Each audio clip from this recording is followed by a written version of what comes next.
Bunda Pintar, ketemu lagi dengan saya Mama Ai di channel Bundaku Pintar. Kali ini Mama Ai ingin sharing tentang apa sih KB yang recommended buat busui. Nah, tapi sebelum kita tonton video selanjutnya, jangan lupa like, comment, and subscribe. Kita akan sharing tentang KB yang rekomendasi untuk busui.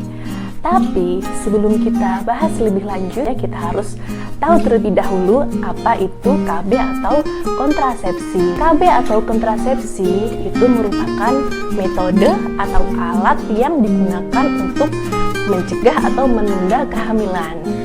Sebagian besar dari bunda yang telah melahirkan dan mengalami nifas, kemudian memberikan ASI eksklusif pada anaknya, itu pasti akan mengalami masa tidak subur, di mana sebagian besar bunda tidak mengalami haid.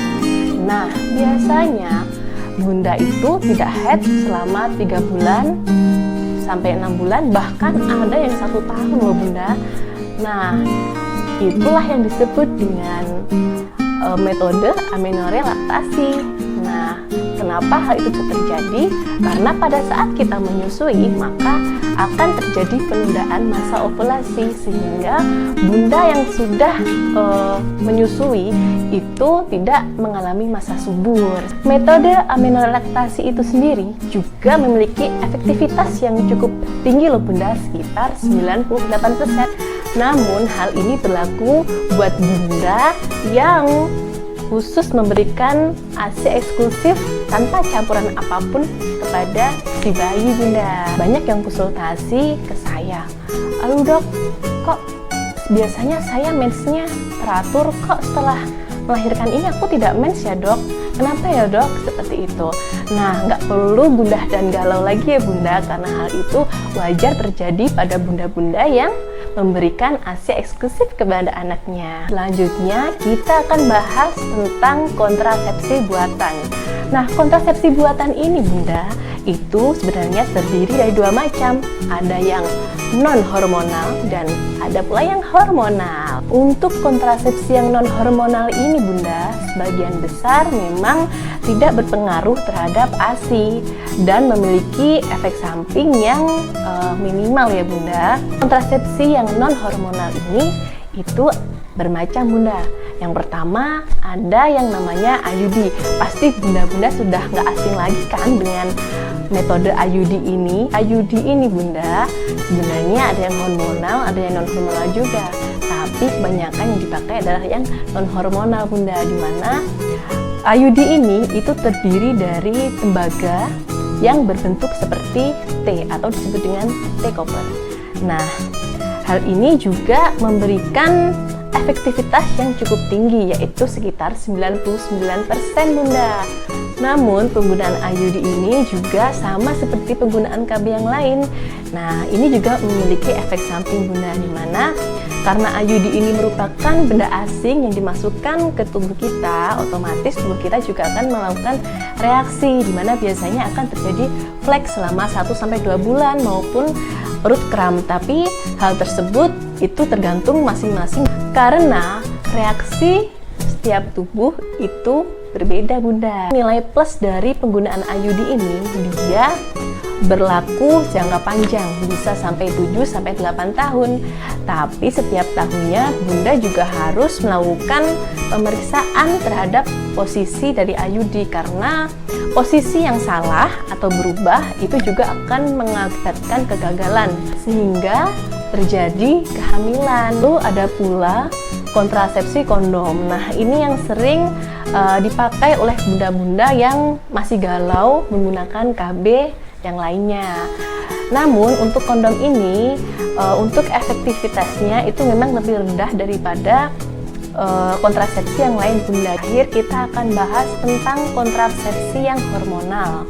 Nah, kontrasepsi yang hormonal ini yang khusus boleh digunakan oleh busui adalah kontrasepsi hormonal yang tunggal. Nah, apa itu tunggal?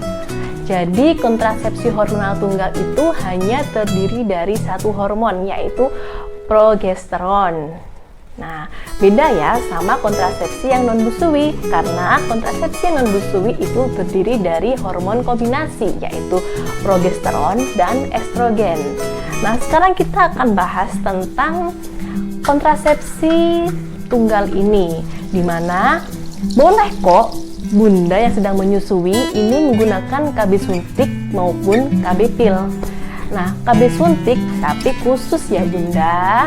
Jadi KB suntik yang dibolehkan untuk ibu menyusui adalah KB suntik yang terdiri dari hormon progesteron saja. Contohnya seperti ini. Tentunya untuk suntik KB ini adalah suntik KB 3 bulan. Ingat ya bunda, suntik KB yang dibolehkan untuk ibu menyusui itu suntik KB 3 bulan, di mana suntik KB ini hanya terdiri dari satu hormon saja, yaitu hormon progesteron. Selanjutnya kontrasepsi pil. Nah, kontrasepsi pil ini pasti bunda-bunda sudah tidak asing lagi, karena seringkali bunda yang menyusui ini juga memilih kontrasepsi pil ini karena ya tidak mau mengambil resiko dan pilih cepat seperti itu. Tapi untuk kontrasepsi pil ini juga harus dipilih khusus bunda. Jadi namanya pil khusus laktasi. Nah, contohnya seperti ini. Jenis pil khusus laktasi ini hanya menggunakan satu hormonal saja, yaitu hormon progesteron, seperti KB suntik tadi ya bunda. Nah, karena ini KB hormonal juga memiliki efek samping seperti KB hormonal yang lain, tapi memang efek sampingnya lebih minimal, yaitu jerawat, kemudian kenaikan berat badan dan tekanan darah, serta mensnya biasanya itu akan berkurang seperti itu. Tapi jangan risau bunda, pil KB laktasi ini karena khusus ibu menyusui, dia tidak akan memengaruhi jumlah ASI. Namun KB pil ini juga ada kekurangannya bunda, dimana yang pertama ya, ini mungkin agak ribet ya bunda, karena setiap hari harus minum pil. Dan untuk minum pilnya ini harus disiplin. Misalnya, bunda memilih jam 8 pagi untuk minum pil.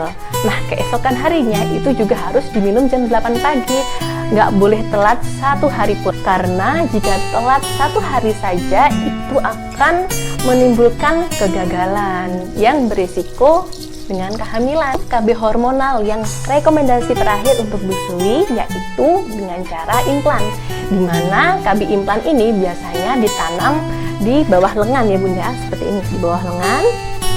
Nah, KB implan ini dia terdiri dari satu hormon saja, yaitu hormon progesteron, dan tentunya efek sampingnya sama seperti yang tadi ya bunda, peningkatan tekanan darah, kemudian berat badan dan berjerawat, sehingga perlu dievaluasi ulang bagi bunda-bunda yang memang memiliki keluhan-keluhan tersebut. Nah, untuk efek samping yang lain tentu untuk headnya ini juga akan berkurang bunda. Namun nggak usah risau, karena untuk penggunaan KB implan ini juga tidak akan memengaruhi jumlah ASI. Nah, bagaimana bunda? Sudah nggak galau lagi kan mau pilih KB yang mana? Semoga setelah melihat video ini bunda semuanya sudah nggak galau lagi ya pilih kontrasepsi yang mana. Nah, sebelum mengakhiri video kali ini jangan lupa like, comment, and subscribe. Dan kalau misalnya bunda pengen request pembahasan selanjutnya, silahkan komen aja ya bunda di komentar bawah ini. Oke, bye-bye.